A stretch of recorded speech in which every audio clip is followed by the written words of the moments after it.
নমস্কার বন্ধুরা, recipe share করার অছিলায় চলে এলাম আবার গল্প করতে। একটা বাটিতে কিছুটা গোবিন্দভোগ আতপ চাল আর একটা বাটিতে মুগ ডাল নিয়েছিলাম। আর একটা বাটিতে নিয়েছিলাম একটু মশলা, আদা বাটা, জিরে গুঁড়ো, ধনে গুঁড়ো, এই মশলাগুলো। যেহেতু গুঁড়ো মশলা ছিল তাই সামান্য একটু জল দিয়ে আদা বাটার সাথে মশলাটাকে ভালো করে মিক্স করে নিচ্ছিলাম। বন্ধুরা, চাল আর ডালটা দেখে হয়তো কিছুটা আন্দাজ করছো কি রান্না দেখাবো। চলো দেখি শেষ পর্যন্ত। হাঁড়িতে আজকে একদম তেল দিয়ে গ্যাসে বসিয়ে দিয়েছিলাম। তেলটা গরম হলে ছোট ছোট করে কেটে রাখা আলু, গাজর, বিনস, একটু টমেটো সব দিয়ে তেলের মধ্যে দিয়ে দিয়েছিলাম। সবজিগুলো ভালো করে ভেজে নিচ্ছিলাম আর পরিমাণ মতো হলুদও দিয়ে দিয়েছিলাম।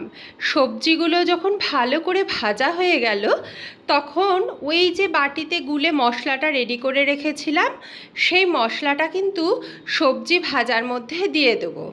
দিয়ে দেওয়ার পর মশলাটা সুন্দর করে কিন্তু কষে নিতে হবে। মশলা যত সুন্দর করে কষবো রান্নার স্বাদও তত সুন্দর হবে। আর হ্যাঁ, মশলার কাঁচা গন্ধ যেন না বেরোয় রান্না থেকে। তারপর পরিমাণ মতো দিয়ে দিয়েছিলাম চিনি। আমার রান্নার এই একটা জিনিস খুব বাজে লাগে, যদি কাঁচা মশলার গন্ধ ছাড়ে না আমি খেতে পারি না। তাই আমি খুব সুন্দর করে মশলাটাকে কষাই, জল দিয়ে দিয়ে হলেও কষাই।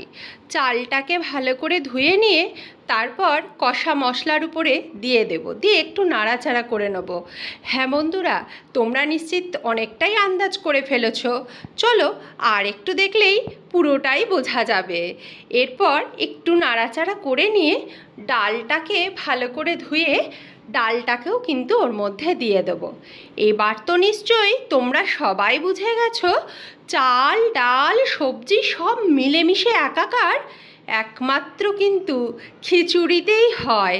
হ্যাঁ বন্ধুরা, রান্না করছিলাম খিচুড়ি।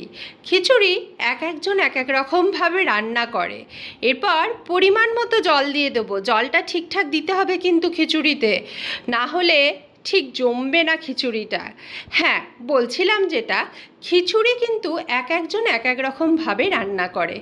আমি খুব শর্টকাটে কিভাবে করি সেটা তোমাদের সাথে শেয়ার করলাম। শেষের দিকে পরিমাণ মতো নুনও দিয়ে দিলাম।